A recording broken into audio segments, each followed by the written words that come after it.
gentlemen, now we have a one-on-one session. Ways and means to create a cadre of trained ECCE educators. May I invite Akshada Kamat, Head of School, Vedanya International School, to join me on stage. A little brief about Akshada. She's an alumna of Mumbai University with ECCE certification from ORT London. Akshada started her career with Bombay International School, followed by NSS Hill Spring School and Aditya Birla World Academy, Mumbai. Subsequently, she served as the academic director of Doorstep, which is one of the oldest NGOs in Mumbai, where she designed a first of its kind creative arts program for underprivileged and street children. In May last year, she was appointed head of school at Vedanya International School, Gurgaon. Warm welcome to you, Akshada. May I request a mic to be handed over to Akshada?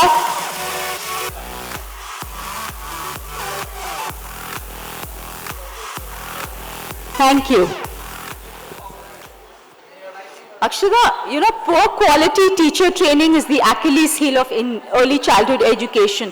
Why has this vital aspect been neglected for so long?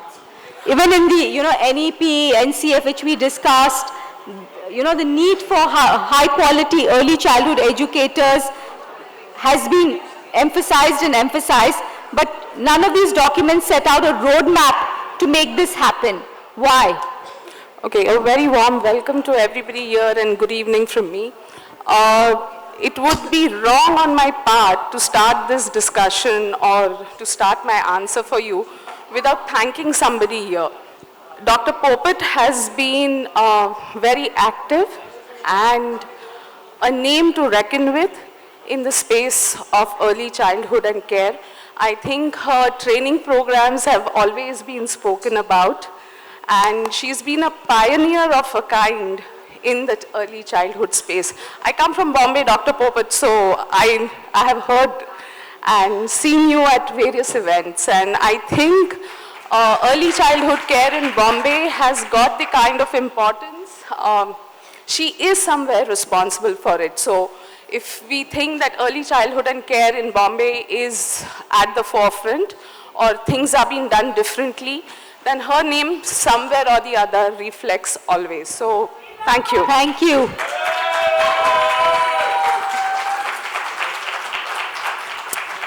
But coming back to the question that you asked, one of the biggest reasons as I see it, and I'm kind of a maverick in this space and I like to do experiential things. So my perspective in all these years has been that early childhood and care still is under the Women Welfare Ministry. It is not given the due importance that it should.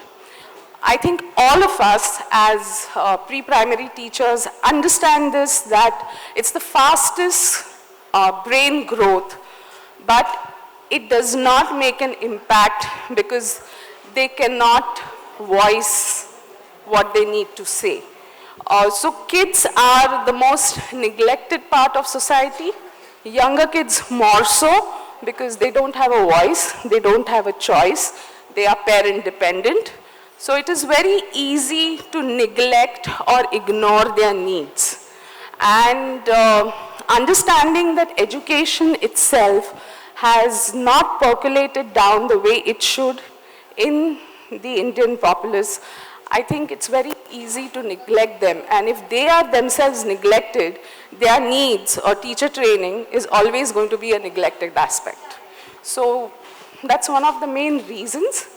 The second thing is, it's very easy for a new parent also to feel that I know what my child needs.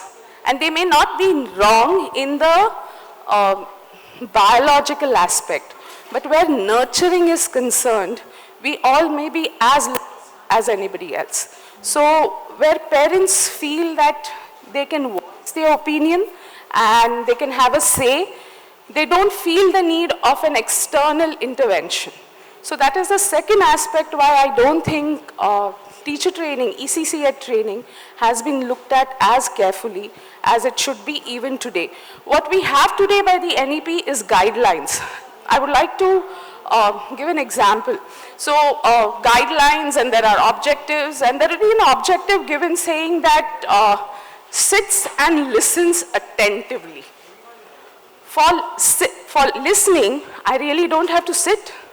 And as a pre-primary kid, I will not sit. So sitting is a self-management skill, whereas listening is a communication skill. And while writing down an objective, if you do not differentiate this, how do you propose a teacher to understand what she's supposed to do in class? Well said, Akshada. Very good point. So, you know, it's the weakest section of society, but it needs the mightiest of attention, and I don't think we are giving that kind of attention to the pre-primary. Also, another thing, and this is totally a personal view, is there are wonderful schools of thought. There is the Montessori, there is the Playway method, there's the Waldorf school, there is Reggio Emilia. But all these have a purpose. Like if I had to do logical and mathematical thinking, I would definitely go for the Montessori method because that's what the base is. But if I had to look at socio-emotional, I will look at the Waldorf method. And what stops me as a pre-primary school from adopting to these methods? What stops me is the lack of knowledge. What stops me is that our teachers are not trained enough to look at it in a different perspective. If I want to do something that is creative, that is imaginative, then the Reggio Emilia method suits me fine. So why have we compartmentalized preschools? Why is there only a Montessori school or a Playway method school or a Waldorf school? Because all these cater to certain kinds of need in each child. And I think if we start looking at it as a more collective responsibility, I think we will have better pre-primary systems in this country. Yeah. Again, a third aspect, and I'm going to stop after that, is urban India looks very different from rural India. There was a beautiful report I read. A poor in Goa looks very different from a poor in Bihar. And that's the same for education. A poor educational institution in an urban sector looks very different from an educational institute in the semi-urban or the rural sector. And they have different needs. I think we heard a debate about mother tongue or English. We cannot deny the fact after 75 years of independence that English is a unifying language.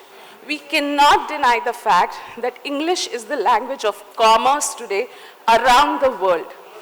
Aspirational parents would want their kids in English medium school. Somebody commented about the quality of who teaches you English, and that is across schools. Teachers as a body do not understand the difference between good English and academic English. And academic English is absolutely necessary from the pre-primary stage to see that your kids have a deeper understanding or what you call as reading and listening comprehension. So these changes, still for an ECCE qualification, you just need to be an HSC degree holder, that is your high school degree holder. Got it. Why aren't we asking for an English literature person to do ECCE? Okay. So now you've very well enumerated, what's wrong and what are the problems. So my next question to you is, what are your solutions? What ways and means do you think, if you can just give me, 2 or 3, on how we can rectify this situation? How can we create the cadre of early childhood educators, trained early childhood educators, which India needs? We need good institutions. We need better institutions. But correct me if I'm wrong, but a part of the research of the latest NEP and the ECCE program comes from Finland. And if we have taken their objectives, we should also take in their teacher training program. Finland has one of the strongest teacher training programs in the world. They are great with classroom management techniques. They are not great with curriculum. Curriculum, you have different countries where curriculum is done in a I think the Australians do the curriculum the better way. The New Zealanders do the curriculum the better way. As a document, the Common Core that is written by the government of US is a better document-wise. I'm not going to get into what fails the American education system. But if we have taken guidelines from Finland, then why do not we adopt their teacher training program? In Finland, you cannot be a teacher, a fully qualified teacher, unless you have been an assistant teacher for 5 years. After 5 years, you are asked to license, and then you get into a pre-primary classroom. Why cannot we adopt such kind of stringent measures to see that our teacher training or our teacher body is as equipped as anywhere in the world? We do not lack the kind of people that we need. What we lack is the kind of training that they should get. And I don't think that is a concern with the teachers. I think that's a concern with the policymakers. Yeah, I agree with you. Who's teaching the teachers? Nobody's asking that question. I think that's the fundamental and most important question to ask. I agree with you. You know, most of our B.Ed colleges, we have over 5,000 of them. I mean, we don't know what's happening there. The quality of teacher trainers is very poor. And again, I'm super proud of the 100-year legacy that we have and that we celebrated on stage here. There was another name attached to that legacy by Mrs. Tarabai Modak, yes, who has been prevalent, and if anybody is as old as I am, they must have heard about the Anganwadi training that happens in Kinjot School, which is so open and prevalent, and that legacy has been for the last 75 years in Bombay. And I think there were 2 institutes in Bombay who really made an impact on ECCE, and that was one was Tarabai Modak, and second thing was Nirmala Niketan as a college had an excellent ECCE course which they discontinued. So she knows what I'm talking about.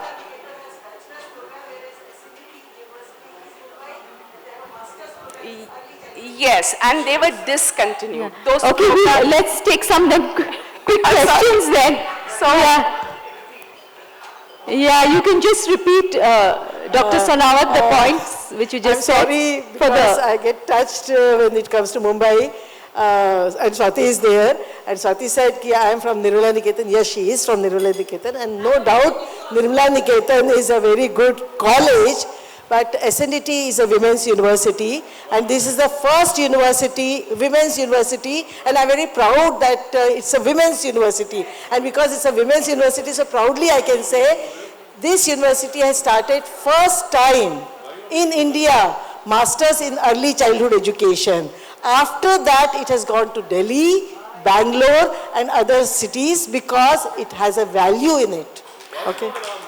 Ma'am, I would just like to add to that. You're talking to somebody whose grandmother was one of the first graduates of SNDT University. So these are colleges, but if you see, the seats are very, very limited. So there is a limited scope. Those colleges haven't grown with the kind of population explosion we have had. Also, we do not have standardization of education. I do not mean having one curriculum. What I mean is the kind of teacher training that is provided, the kind of schools that we see at every corner are not standardized. I agree with you. There is a difference between evaluation, gradation, and assessment. And sorry to say, most of our teacher body doesn't understand that. And again, like I state the fact that it is not their fault. It is because institutions that should be doing this work are not available. They are not recognized. It's like unskilled labor in that space. And I think instead of having this entire debate between education being on the state list or the national list or the concurrent list as it is known. Education should be standardized. Policy makers should be educationists from fields and allied fields of education. You can have a very eclectic body because education is something that is going to take you into your future. So it's not about it's not about what you've done in the past 100 years, but it's about what you're going to do in the next 100. And the strength we have is human resource, and I think it's high time that we used it effectively to be the world leaders that we want to be. Thank you, Akshada. Well said. Thank you very much. You're right, India has the largest child and youth population of 480 million. Unless we educate them, demographic dividends going to turn into a demographic disaster. Well said. No. You have a question? Okay, quick, please. This is going to be very quick because I just need to know that being a principal and an owner of a preschool category, we are facing a lot of problems when it comes to teacher recruitment. Now, when we speak about this particular topic, what we have just spoken about, when we go in any case to any of the providers, what we get is a teacher who really cannot communicate in English. Her instructional English is bad. She does not know what to do actually inside the class. When she comes, she is not ready to sit even on the floor. And there are a lot of aspects what ma'am has been continuously speaking about, that Swati ma'am has been, the way you said, anybody in Mumbai would attend her workshops, even Sonavat ma'am's workshops, even Asher ma'am's workshop. We have been even handling these story workshops. But then this does not go to the masses. Problem is, it is only we principals or maybe a bunch of people who attend them. We take it home, we try to implement it, but again it comes to the same point that if it has to go to the masses, then it has to be somebody, the provider, who states that these are the ones which we want. We want this, we want this. So kindly, can you just state certain points that when we are looking at a particular educator for the preschool industry, what would you suggest is what we look into that teacher? Okay, so as a principal at the moment, what I look at is only two things. I look at their communication skills and I look at their attitude. I really don't care, and I'm sorry to say that, but I really don't care about a professional degree that they possess. So that is something that we have done continuously. I'm not bothered about if they have a teaching degree or not, because that does not give me a guarantee that she'll be a good teacher or he'll be a good teacher. So what gives me a guarantee that the person who I employ will deliver is when they have the right attitude and they have decent communication skills. And when I hire them, there is a clear understanding that training programs come from me with an understanding that the teacher may leave me in a year and go off for a better job, but that doesn't stop me from training her, because that 1 year that she spends in my school, I want it to be the best year of her life. Yeah. Well said, Akshada. Thank you so much.